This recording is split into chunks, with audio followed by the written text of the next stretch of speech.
আসসালামু আলাইকুম প্রিয় দর্শক, চ্যানেল আই সংবাদে স্বাগত। আপনাদের সঙ্গে আছি আমি সামির হোসেন। বিস্তারিত সংবাদে শুরুতে জানিয়ে দিচ্ছি ফ্রেশ আটা ময়দা সুজি সংবাদ শিরোনামগুলো। প্রধান উপদেষ্টার কাছে স্বাস্থ্য সংস্কার কমিশনের রিপোর্ট পেশ, স্বতন্ত্র বাংলাদেশ স্বাস্থ্য সার্ভিস গঠন ও স্বাস্থ্য সুরক্ষা আইন প্রণয়নের সুপারিশ। আইনি জটিলতা না দেখিয়ে শাপলা চত্বর ও পিলখানা গণহত্যার বিচার দাবি, রাজধানীতে ইসলামী ছাত্র শিবিরের মানব প্রাচীর কর্মসূচি। জুলাই গণহত্যার বিচার স্বচ্ছ হতে হবে বললেন ইইউ রাষ্ট্রদূত, জাতীয় নির্বাচনের তারিখ নিয়ে মন্তব্য না থাকলেও আন্তর্জাতিক মানের ভোটের অপেক্ষা। এবং পেহেলগাম হত্যাকাণ্ড নিয়ে দুই দেশের উত্তেজনার মধ্যে ভারতের ব্ল্যাকআউট মহড়া, পাকিস্তানে জরুরি পার্লামেন্ট অধিবেশন বিকেলে।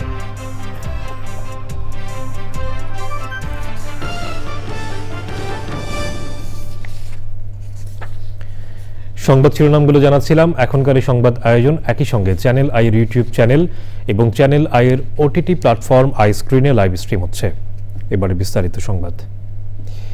ইউরোপীয় ইউনিয়নের রাষ্ট্রদূত মাইকেল মিলার বলেছেন, জাতীয় নির্বাচন কখন হবে সেই সিদ্ধান্ত বাংলাদেশের। নির্বাচনের তারিখ নিয়ে তাদের কোনো চাপ নেই, তবে ইইউ বাংলাদেশে আন্তর্জাতিক মানের নির্বাচন দেখতে চায়। রাষ্ট্রদূত আরও বলেন, জুলাই আন্দোলনে হত্যাকাণ্ডে জড়িতদের বিচার হওয়া উচিত, তবে সেই বিচার প্রক্রিয়া অবশ্যই স্বচ্ছ হতে হবে। পান্থর রহমান জানাচ্ছেন বিস্তারিত। 5ই আগস্টের রাজনৈতিক পট পরিবর্তন আর অস্থির সময়ের মধ্যেই ঢাকায় ইউরোপীয় ইউনিয়নের রাষ্ট্রদূতের দায়িত্ব নিয়েছেন মাইকেল মিলার।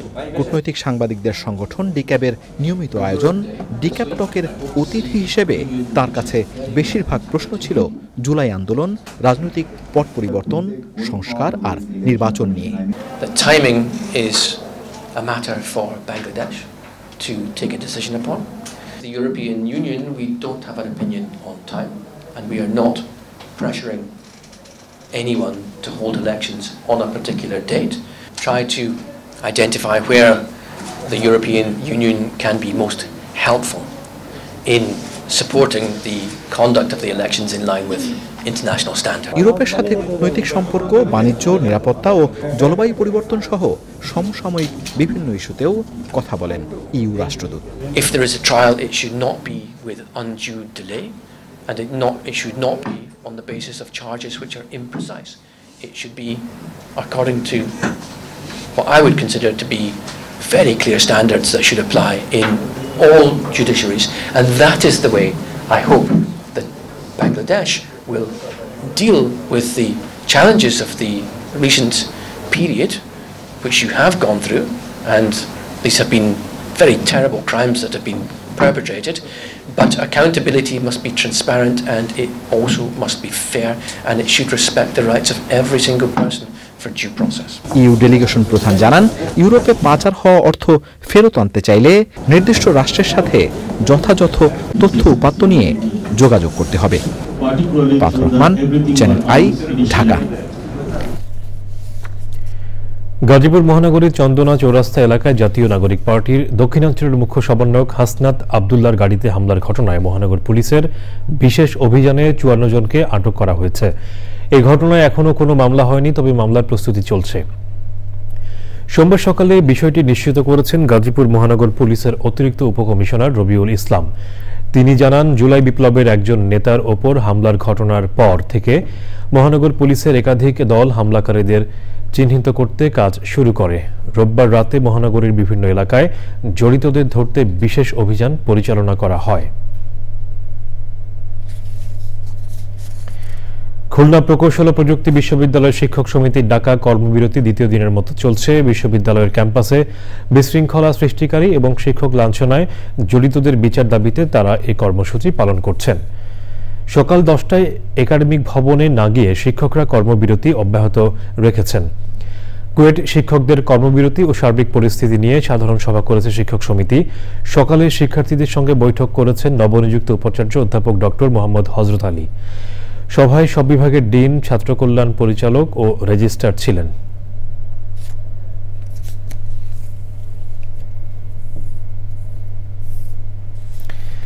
সিনিয়র আইনজীবী ব্যারিস্টার আব্দুর রাজ্জাকের জানাজার নামাজ সুপ্রিম কোর্টের ইনার গার্ডেনে হয়েছে। ব্যারিস্টার আব্দুর রাজ্জাকের বড় ছেলে ব্যারিস্টার এহসান আব্দুল্লাহ সিদ্দিকী জানাজার নামাজ পড়ান। জানাজার নামাজে অংশ নেন attorney general Mohammad Asuzzaman, chief prosecutor Mohammad Tajul Islam, supreme court আইনজীবী সমিতির সভাপতি ব্যারিস্টার এম মাহবুব উদ্দিন খোকন, জাতীয়তাবাদী আইনজীবী ফোরামের সভাপতি ও বার কাউন্সিলের vice chairman advocate Joynul Abedin, সাবেক স্পিকার ব্যারিস্টার জমির উদ্দিন সরকার, জাতীয়তাবাদী আইনজীবী ফোরামের মহাসচিব ব্যারিস্টার কায়সার কামাল, জামাতের সহকারী secretary general advocate Moazzem Hossain Helal, জামাতের ঢাকা মহানগরী দক্ষিণের আমির নুরুল ইসলাম বুলবুল, চট্টগ্রাম মহানগরীর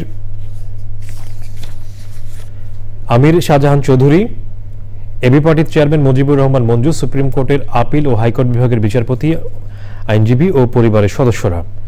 জানাজা নামাজ শেষে সুপ্রিম কোর্ট আইনজীবী সমিতি ও অ্যাটর্নি জেনারেলের কার্যালয়ের পক্ষ থেকে ব্যারিস্টার আব্দুর রাজ্জাকের প্রতি শ্রদ্ধা জানানো হয়। এর আগে ব্যারিস্টার আব্দুর রাজ্জাকের ছোট ছেলে ইমরান আব্দুল্লাহ সিদ্দিকী তার সদ্য প্রয়াত বাবার জন্য সবার কাছে দোয়া চান। আমার বাবা এখানে 1988 সাল থেকে 2013 সাল পর্যন্ত নিয়মিত সুপ্রিম কোর্টে প্র্যাকটিস করতেন। 2013 সাল থেকে 2024 সালের ডিসেম্বর পর্যন্ত উনি লন্ডনে ছিলেন এবং ডিসেম্বরের 24 সালের ডিসেম্বরের শেষ দিকে দেশে এসেই প্র্যাকটিস শুরু করেন। আবার ওনার ইচ্ছা ছিল উনি সুপ্রিম কোর্টে নিয়মিত প্র্যাকটিস করবেন, তবে হয়তোবা এটা আল্লাহর ইচ্ছা ছিল না। উনি যেহেতু দীর্ঘদিন আপনাদের সাথে ছিলেন, চলাফেরার সময় ওনার কথায় কাজে ইঙ্গিতে যদি কখনো কোনো দিন আপনার মনক্ষুণ্ণ হয়ে থাকেন তাহলে আপনারা মাফ করে দেবেন এবং ওনার কাছে কোনো যদি দেনা পাওনা থাকে তাহলে সেটা আমার কাছে বলবেন, আমার বড় ভাই আছে ওনাকে বলবেন, আমরা এটা ইনশাল্লাহ শোধ করে দেব। এবং আমরা অনুরোধ করছি আপনাদের সবাইকে যে আপনারা সবাই ওনার জন্য দোয়া করবেন যাতে আল্লাহ ওনাকে জান্নাতুল ফেরদৌস নসিব করে নাকি। দেশের 90% রোগী জানেন না ভুল চিকিৎসা বা সেবা না পাওয়ার কারণে কোথায় অভিযোগ জানাতে হবে, এমন তথ্য দিয়েছে স্বাস্থ্য বিষয়ক সংস্কার কমিশন। সুপারিশে কমিশন বলেছে অতি দরিদ্র 20% রোগীকে বিনামূল্যে সম্পূর্ণ চিকিৎসা সেবা দিতে হবে। স্বাস্থ্য বিষয়ক সংস্কার কমিশন বেলা 11টায় প্রধান উপদেষ্টার কাছে প্রতিবেদন জমা দেয়। রাষ্ট্রীয় অতিথি ভবন যমুনায় কমিশনের সব সদস্য সে সময় ছিলেন। পরে ফরেন সার্ভিস একাডেমিতে সংবাদ সম্মেলনে সুপারিশের বিস্তারিত তুলে ধরা হয়। সংবাদ সম্মেলনে জানানো হয় এখনও 3 জন রোগীর 2 জনই সরকারি হাসপাতালে যান, আবার একই সংখ্যক রোগী সেবা পেতে বঞ্চনার শিকার হন। সুপারিশে বলা হয়েছে স্বাস্থ্য কমিশন করতে হবে একটি স্বচ্ছ, জবাবদিহিমূলক ও কার্যকর স্বাস্থ্য ব্যবস্থা নিশ্চিত করার তাগিদ দিয়েছে কমিশন। বাংলাদেশ সিভিল সার্ভিস স্বাস্থ্য ক্যাডারকে একটি স্বতন্ত্র ও স্বায়ত্তশাসিত ক্যাডারে রূপান্তর করা প্রয়োজন বলেও মনে করে স্বাস্থ্য সংস্কার কমিশন। জনগণ বলেছে যে গত 1 বছরে 3 জন জনগণ সেবা নিতে গিয়ে 1 জন জনগণ কমপক্ষে স্বাস্থ্য খাত থেকে নিগৃহ অথবা অন্য কোনো বাজে অভিজ্ঞতার সম্মুখীন হয়েছেন। 3 জনে 1 জন। তাহলে জনগণ অলরেডি বলে দিয়েছে যে আমাদের এই 3 জনের 1 জনকে নিয়ে সরকার, রাষ্ট্র, সমাজ আমরা সবাই মিলে কি করব। আরো বলেছে যে যারা কোনো না কোনো নিগৃহে বা কোনো না কোনো বাজে অভিজ্ঞতা সঞ্চয় করেছিলেন তাদেরকে জিজ্ঞেস করা হচ্ছে আপনারা কি জানেন কিনা যে কার কাছে কি অভিযোগ জানাতে হয়। মাত্র 10% বলতে পেরেছে আসলে সত্যিকার অর্থে কার কাছে কি অভিজ্ঞতা শেয়ার করা যায়, কার কাছে কি বিচার চাওয়া যায়। ইসলামী ছাত্র শিবির বলেছে অন্তর্বর্তী সরকারের কাছে মতিঝিলের শাপলা চত্বরে 2013 সালে গণহত্যার বিচার চায় তারা। রাজধানীতে মানবপ্রাচীর কর্মসূচিতে শিবিরের সভাপতি জাহিদুল ইসলাম অভিযোগ করেন সরকারের অনেকে ফ্যাসিবাদ পুনর্বাসনের চেষ্টা করছে। চূড়ান্ত বিপ্লবের জন্য দেশবাসীকে প্রস্তুতি নেওয়ার আহ্বান জানান তিনি। তাফিমুল ইসলামের রিপোর্ট। বাংলাদেশ ইসলামী ছাত্র শিবির ঢাকা মহানগরের উদ্যোগে এই মানবপ্রাচীর কর্মসূচিতে মহানগরের নেতাকর্মীরা ছাড়াও ছিলেন কেন্দ্রীয় নেতাকর্মীরা। তারা বলছেন 2013 সালের 5ই মে শাপলা চত্বরের হত্যাকাণ্ডের পর আলেম ওলামাদের নামে যেসব মামলা হয়েছে সেগুলো প্রত্যাহার করতে হবে। পাশাপাশি নতুন করে তদন্তের দাবিও জানান তারা।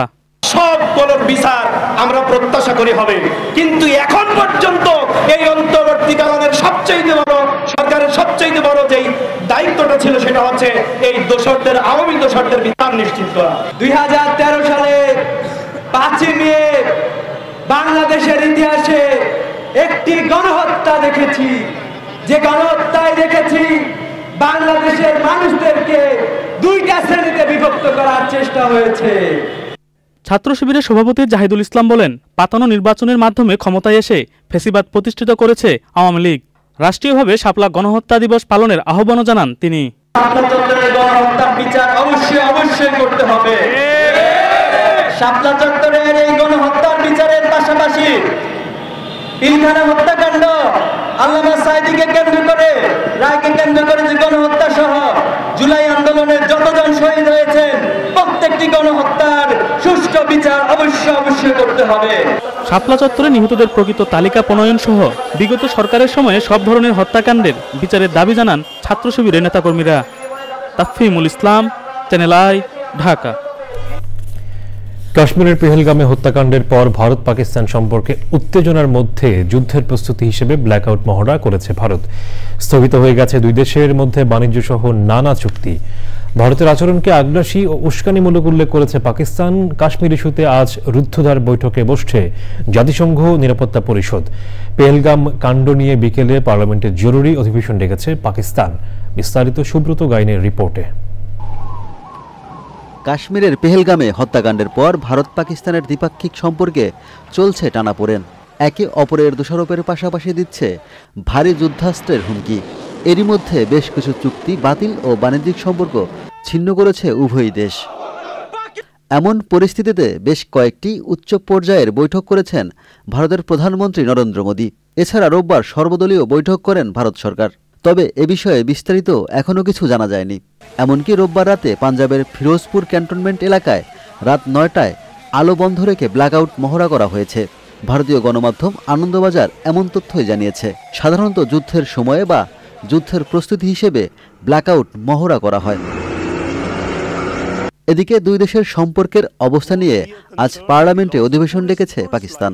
স্থানীয় সময় বিকেল ৫টায় অধিবেশনটি শুরু হবে। বিভিন্ন সংবাদ মাধ্যম বলছে, অধিবেশনে বর্তমান পরিস্থিতিতে ভারতের ভূমিকার নিন্দা করে প্রস্তাব পাস হতে পারে। এছাড়া পেহেলগাম কাণ্ড এবং ভারত পাক সম্পর্ক নিয়ে আলোচনা হওয়ারও কথা রয়েছে।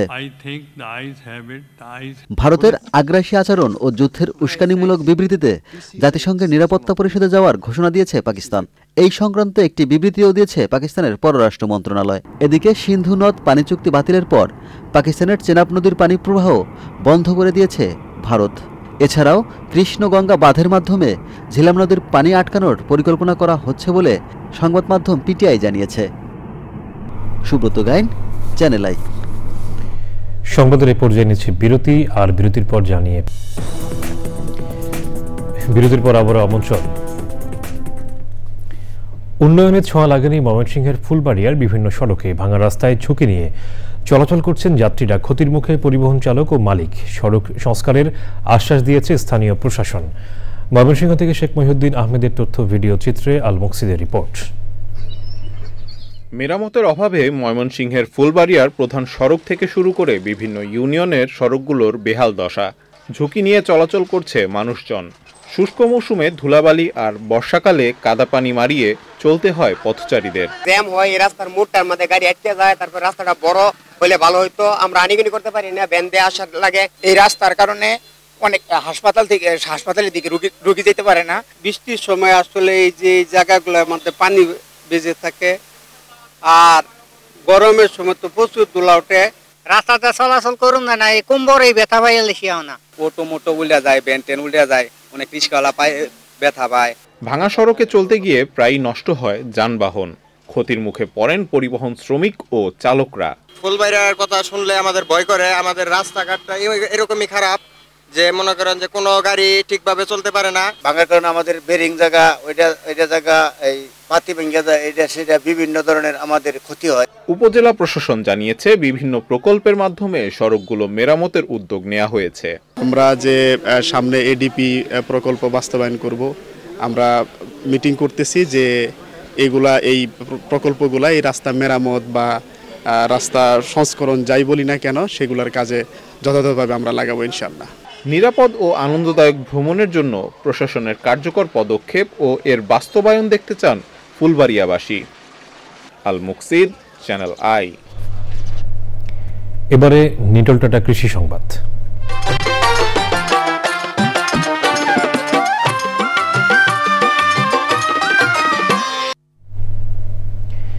নেত্রকোনার হাওড় অঞ্চলে শুরু হয়েছে বোরো ধান কাটা। এবছর ধানের ফলন ভালো থাকায় খুশি কৃষক।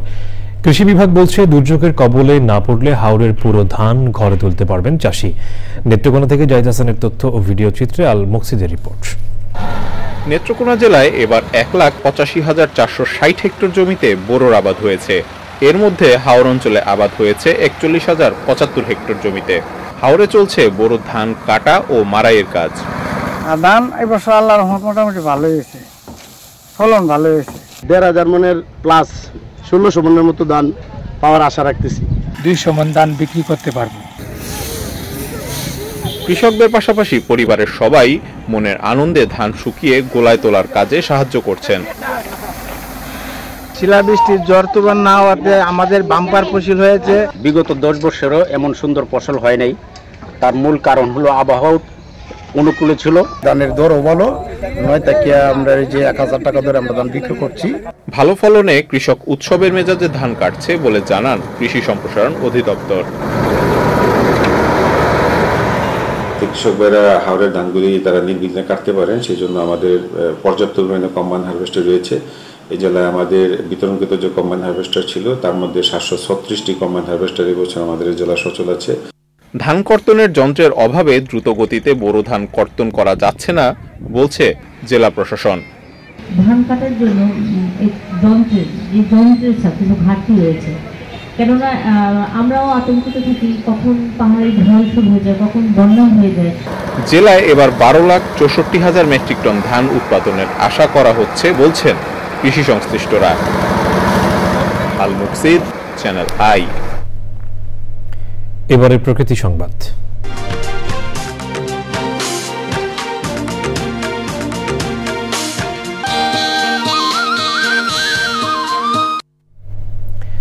তীব্র ভাঙনে নদীগর্ভে বিলীন হয়ে গেছে গোপালগঞ্জের টুঙ্গিপাড়ার শৈলদাহ নদী তীরবর্তী সড়ক। এতে যোগাযোগ বিচ্ছিন্ন হয়ে চরম দুর্ভোগে 50,000-এর বেশি মানুষ। ভোগান্তি কমাতে দ্রুত সড়ক সংস্কারের দাবি ভুক্তভোগীদের। তবে অর্থ বরাদ্দ না থাকায় রাস্তা সংস্কারে তাৎক্ষণিক কোনো উদ্যোগ নিতে পারছে না বলে জানিয়েছে স্থানীয় প্রশাসন। গোপালগঞ্জ প্রতিনিধি আসাদুজ্জামান বাবুলের তথ্য ভিডিও চিত্রে আফরোজা হাসির রিপোর্ট। পিচ ঢালা রাস্তায় নির্বিঘ্ন যোগাযোগ নিশ্চিতে কোটি টাকা ব্যয়ে শৈলদাহ নদীর তীর ঘেঁষে সড়ক নির্মাণ করে এলজিইডি। পণ্য পরিবহন, যান চলাচল সহ সড়কটি টুঙ্গিপাড়া উপজেলার ডুমুরিয়া ইউনিয়নের হাজারো মানুষের যোগাযোগের মাধ্যম। কিন্তু সম্প্রতি তীব্র ভাঙনে শৈলদাহ নদীগর্ভে বিলীন হয়ে গেছে সড়কটির 250 ফুট অংশ। এতে সরিষাবাড়ি, চিতলিয়া, তারাইল, জামাইবাজার ও মামার বাজার সহ যোগাযোগ বিচ্ছিন্ন অন্তত 15টি গ্রামের 250,000 মানুষ। কাছে একবারে রাস্তা ছিল, রাস্তাটা সহ পুরো ভেঙে গেছে। ভেঙে যাওয়ার কারণে এই এলাকার লোকজনের যাতায়াতের খুব সমস্যা। স্কুলে যাতায়াত পোলাপান যাইতে পারে না ঠিক মতো। নদী ভাঙা না কমালে তো এই রাস্তাটা থাকবে না, আমাদের বাড়ি ঘরও থাকতেছে না। ঘর ভাঙতে আর চাইরাত আছে জায়গা, বালবিড়ি বার করছি মানুষ নিয়ে।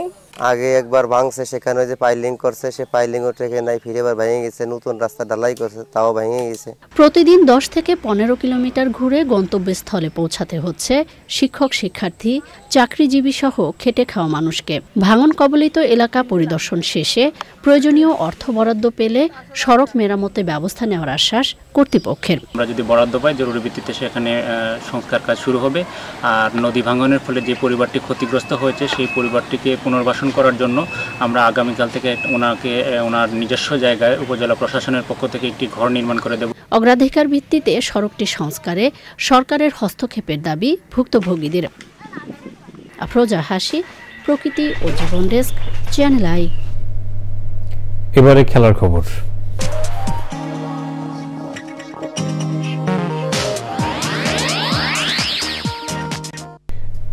শেষ করার আগে ফ্রেশ আটা ময়দা সুজি সংবাদ শিরোনামগুলো জানাচ্ছি আরো একবার। প্রধান উপদেষ্টার কাছে স্বাস্থ্য সংস্কার কমিশনের রিপোর্ট পেশ, স্বতন্ত্র বাংলাদেশ স্বাস্থ্য সার্ভিস গঠন ও স্বাস্থ্য সুরক্ষা আইন প্রণয়নের সুপারিশ। আইনি জটিলতা না দেখিয়ে শাপলা চত্বর ও পিলখানা গণহত্যার বিচার দাবি, রাজধানীতে ইসলামী ছাত্র শিবিরের মানব প্রাচীর কর্মসূচি। জুলাই গণহত্যার বিচার স্বচ্ছ হতে হবে বললেন ইইউ রাষ্ট্রদূত, জাতীয় নির্বাচনের তারিখ নিয়ে মন্তব্য না থাকলেও আন্তর্জাতিক মানের ভোটের অপেক্ষা। এবং পেহেলগাম হত্যাকাণ্ড নিয়ে দুই দেশের উত্তেজনার মধ্যেই ভারতের ব্ল্যাক আউট মহড়া, পাকিস্তানের জরুরি পার্লামেন্ট অধিবেশন বিকেলে।